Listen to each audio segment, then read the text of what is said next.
जीवन हमें एक मौका देता है, इसलिए जब भी सही कॉलेज चुनने का समय आए तो सिर्फ मंगलायतन यूनिवर्सिटी आपके बेहतरीन भविष्य और सर्वांगीण विकास के लिए।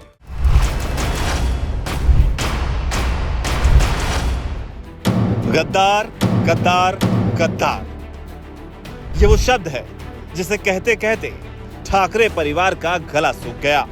चिल्लाते चिल्लाते सब कुछ लुट गया। न पार्टी बची, न सत्ता बची, और तो और पार्टी का चुनाव चिन्ह भी जाता रहा। मैं एकनाथ रमणभाई संभाजी शिंदे। उधर इस चीख पुकार के बीच शिंदे पहले तो सीएम बने और फिर डिप्टी सीएम।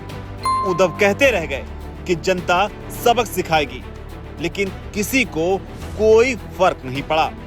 चुनाव हुए, नतीजे आए और देखते ही देखते जनता ने शिंदे को मानो अपना असली शिव सैनिक मान लिया। लेकिन अब करीब 4 महीने बाद महाराष्ट्र में फिर से गद्दार शब्द की गूंज है। फर्क सिर्फ इतना है कि इस बार मोर्चा कॉमेडियन कुणाल कामरा ने संभाला है। कामरा ने शिंदे को अपने ही अंदाज में गद्दार क्या कहा कि सुनते ही मानो दोनों ही पिता पुत्र उछल पड़े।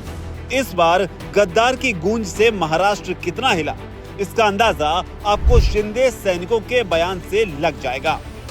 नरेश महस्के ने कुणाल कामरा को चेतावनी देते हुए कहा है कि शिवसेना कार्यकर्ता पूरे देश में उनका पीछा करेंगे और उन्हें भारत से भागने पर मजबूर कर देंगे। सांप की पूंछ पर पैर नहीं रखना चाहिए था। वहीं शिवसेना के एक और नेता विधायक मुरजी पटेल कहते हैं कामरा को उनकी औकात दिखा देंगे, माफी तो मांगनी ही होगी। लेकिन इस बीच लोगों की नजर तो ठाकरे परिवार पर थी। गद्दार शब्द पर मचे गदर पर वो क्या कहते हैं, उद्धव और आदित्य ठाकरे का बयान बताएं, उससे पहले गद्दार शब्द का आधिकारिक मतलब जान लीजिए। गद्दार शब्द को अंग्रेजी में ट्रेटर कहा जाता है। ऑक्सफोर्ड डिक्शनरी में गद्दार का अर्थ विश्वासघाती या देशद्रोही के रूप में दिया गया है, यानी वह व्यक्ति जो किसी व्यक्ति, कारण या विश्वास के साथ विश्वासघात करता है। शब्दकोश में गद्दार को बलवाई, बागी और विद्रोही बताया गया है। अब गद्दार विवाद पर कुणाल कामरा के साथ जो हो रहा है, उस पर ठाकरे परिवार की प्रतिक्रिया भी जानिए। ये इसलिए भी अहम है क्योंकि शिंदे से विवाद होने की सूरत में ये शब्द सबसे पहले यहीं से निकला था। शिवसेना के नेता आदित्य ठाकरे ने घटना को कायरतापूर्ण बताते हुए सोशल मीडिया प्लेटफॉर्म एक्स पर लिखा, मिंधे यानी कि शिंदे के कायर ग्रोह ने कॉमेडी शो का मंच तोड़ दिया और कुणाल कामरा ने एकनाथ मिंधे पर एक गाना गाया था जो 100% सच था। केवल एक असुरक्षित कायर ही किसी के गाने पर प्रतिक्रिया करेगा। मिर्ची क्यों लगी, दाढ़ी, चश्मा, वो सब जो बोला है वो एकनाथ शिंदे पे ही क्यों बोला है? एकनाथ शिंदे का ही नाम लिया है कि उसमें यही सवाल आता है मन में, मिर्ची क्यों लगनी जरूरी थी? देखिए, एकनाथ शिंदे ने कोई 1-2 फिल्म बनाई, उसमें बहुत सारी झूठी बातें दिखाई, आलतू फालतू बातें दिखाई, वो चल जाता है। और उनके खिलाफ कोई बोले तो क्या वो जमीन पे आसमान से टपके? यही बात है ना कि ये मवालीपना जो है, ये टपोरीगिरी जो है महाराष्ट्र में उनके हाथों से जो चल रही है, वो कहीं ना कहीं मुख्यमंत्री रोक लगाएंगे कि नहीं?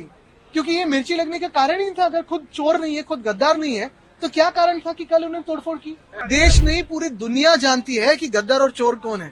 लेकिन अब तक तो ये एकनाथ शिंदे नहीं मानते थे। अभी कल जो हमला किया उन्होंने, तो अभी शायद मानने लगे हैं कि गद्दार और चोर अगर किसी के बारे में बोले तो वो खुद है। उधर आदित्य के पिता उद्धव ठाकरे ने कामरा का बचाव करते हुए कहा, गाने में कुछ भी गलत नहीं है।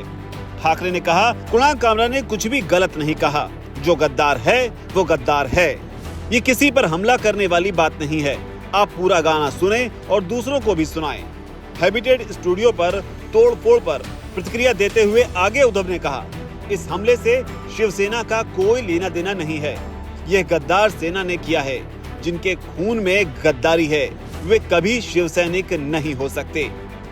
उधर कुणाल कामरा की आपत्तिजनक टिप्पणी के बाद शिवसेना नेता संजय निरुपम ने मुंबई में एक प्रेस कॉन्फ्रेंस भी की।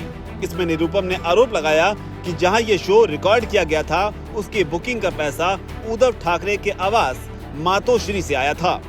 इसी कारण एकनाथ शिंदे को निशाना बनाया गया है। निरुपम ने आगे कहा कि महाराष्ट्र की जनता ने एकनाथ शिंदे को अपना आशीर्वाद दिया है, मगर कुणाल कामरा ने आरोप इस वजह से लगाए क्योंकि संजय राउत और उद्धव ठाकरे ने उन्हें पैसे दिए हैं। बहरहाल जिन लोगों को नहीं पता उन्हें बता दें कि कुणाल कामरा ने कॉमेडी शो के दौरान 1997 में आई फिल्म दिल तो पागल है के एक गाने की तर्ज पर एकनाथ शिंदे के खिलाफ एक गाना गाया, जिसमें उन्होंने बार बार एकनाथ शिंदे को गद्दार कहकर संबोधित किया। इस बीच इस पूरे विवाद पर आपकी क्या राय है, जरूर लिखें। धन्यवाद।